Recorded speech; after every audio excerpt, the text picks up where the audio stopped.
আসসালামু আলাইকুম friends, welcome to my channel Pinky kitchen. আজ আমি বানাবো চিকেন কারি রেসিপি। এর আগেও আমি আমার চ্যানেলে ছেড়েছি। এটা অন্যরকম পদ্ধতিতে বানাচ্ছি, এটা আলাদা পদ্ধতিতে বানিয়েছিলাম। তো দেখুন কি সুন্দর বেনেছে। আর চিকেন নিয়েছি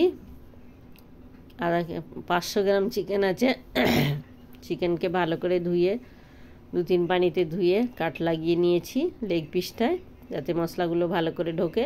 আর এখানে গুঁড়ো মশলা নিয়েছি, হলুদ গুঁড়ো, লঙ্কা গুঁড়ো, কাশ্মীরি লঙ্কার গুঁড়ো, চিকেন মশলা, ধনের গুঁড়ো, জিরের গুঁড়ো। আর এখানে নিয়েছি গোটা মশলার মধ্যে তেজপাতা, ডালচিনি, 2টো ডালচিনি টুকরো, 2টো লংয়ের টুকরো, একটা বড় এলাচ, একটা স্টার ফুল, জয়ত্রী, 3টে বড় ছোটো এলাচ আর সাজিরা। এদিকে টমেটো কুচি আছে, একটা বড় টমেটো কুচিয়ে নিয়েছি।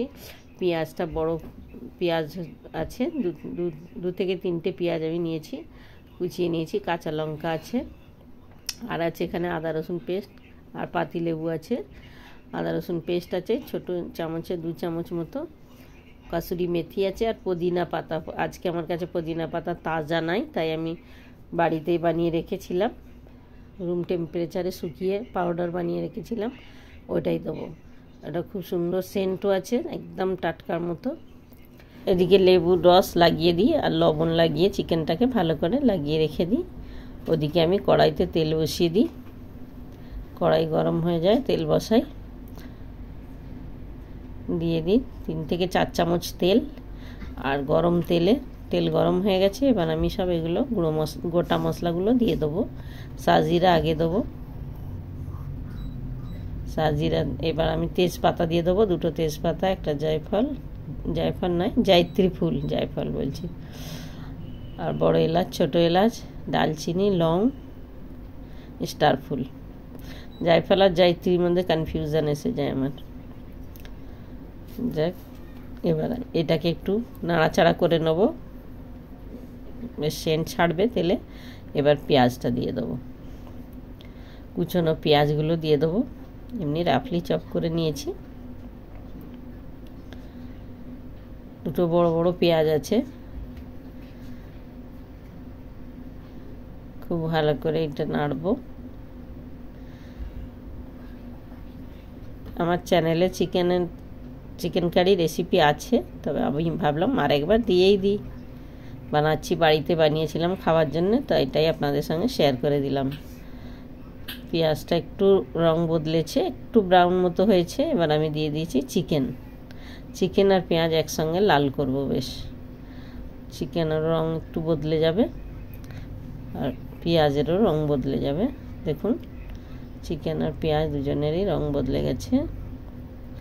দিয়ে দেবো টমেটো কুচি, দিয়ে আবার আমি চালাবো, একসঙ্গে আবার কষবো। টমেটো কুচিয়েও দেওয়া যায়, টমেটো পিউরিফাই করেও দেওয়া যায়, আমি টমেটো কুচিয়েই দিলাম। দেবো কাঁচা লঙ্কা, 2টো কাঁচা লঙ্কা এখন ভেঙে দেবো, আর 2টো পরে গার্নিশিংয়ের সময় দেবো, লাস্টে নামাবার সময় দেবো। আদা রসুন পেস্ট 2 চামচ, ছোট্ট চামচে 2 চামচ, যতটা প্রয়োজন ততটাই ঠিক দিলাম। বেশি দিলে গন্ধ করে বেশি, 2 চামচ ঠিক আছে। ভালো করে কষাবো, খুব ভালো করে কষাবো। এবার তেল ছাড়ছে, কি সুন্দর চিকেনের রংটাও বদলেছে। দিয়ে দেবো শুকনো গুঁড়ো মশলাগুলো, সব একসঙ্গেই দিয়ে দেবো। হলুদ গুঁড়ো, লঙ্কা গুঁড়ো, কাশ্মীরি লঙ্কার গুঁড়ো, ধনের গুঁড়ো, জিরের গুঁড়ো, আর চিকেন মশলা সব দিয়ে দেবো। সব ছোটো চামচের 1 চামচ করেই আছে। এবার মশলাগুলো দিয়ে ভালো করে কষাবো। এভাবে চিকেন কারি রেসিপি আপনারা দেখে বানাবেন। ভালো লাগলে লাইক করবেন, কমেন্টস করে জানাবেন, শেয়ার করবেন, চ্যানেলটিকে সাবস্ক্রাইব করবেন। সাবস্ক্রাইব করতে ভুলবেন না।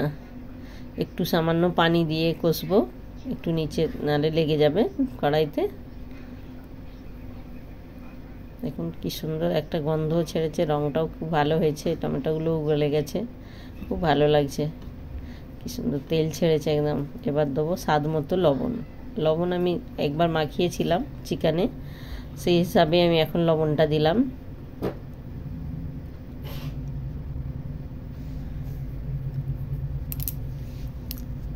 আপনারা যদি বেশি লবণ খেতে চান দিতে পারেন। চাপা দিয়ে দেবো, চাপা দিয়ে 1 মিনিট মতো রেখে আবার চাপা খুলে কষবো। তবে বেশি লবণ দিলে আমার মনে হয় খেতে ভালো লাগবে না, স্বাদ মতো লবণই ঠিক আছে। আর একটু পানি দিলাম, দিয়ে ভালো করে কষাচ্ছি। বেশি করব না, গ্রেভি মতোই করব। দেখুন পানি দিয়ে দিয়েছি। এবার আমি দেবো আমার বাড়িতে শুকিয়ে রাখা পুদিনা পাতা, খুব একদম টাটকা তাজা মতো গন্ধ আছে, আর রঙটাও খুব ভালো আছে। আর দেবো কাসুরি মেথি, একটু হাত দিয়ে মলছে দিয়ে দেবো। কাসুরি মেথি না থাকলে, পুদিনা না থাকলে অসুবিধা নেই, এটা অপশনাল আছে। আর দিয়ে দেবো 2টো কাঁচা লঙ্কা, যেটা আগে রেখে দিয়েছিলাম বাছিয়ে, ওই 2টো দিয়ে দিলাম। কষানো হয়ে গেছে, সব হয়ে গেছে। এবার একটু ঘি দিয়ে আমার তরকারি রেডি হয়ে গেছে, চিকেন কারি প্রায়। ঘি দিয়ে একটু ফুটিয়ে আমি গ্যাস বন্ধ করে দেবো আর চাপা দিয়ে দেবো। এবার ফিরে আসবো, ডিশ আউট করবো, দেখিয়ে দিন। গ্যাস বন্ধ করে দিয়েছি, ঠান্ডা হয়ে গেছে। খুব গরমটা দিইনি প্লেটে, একটু ঠান্ডা করে তারপরে এবার আমি প্লেটিং করছি। দেখুন খুব সুন্দর লাগছে, একটা গন্ধ খুব মোমো করছে একদম। দেখুন রঙটা কি সুন্দর কালার এসছে একদম চিকেন কারির, খুব ভালো লাগছে। এইভাবে আপনারা বানাবেন, খাবেন, কমেন্টস করে জানাবেন, লাইক করবেন, শেয়ার করবেন, আর সাবস্ক্রাইব করবেন। আমার চিকেন কারি রেসিপি রেডি। আল্লাহ হাফিজ।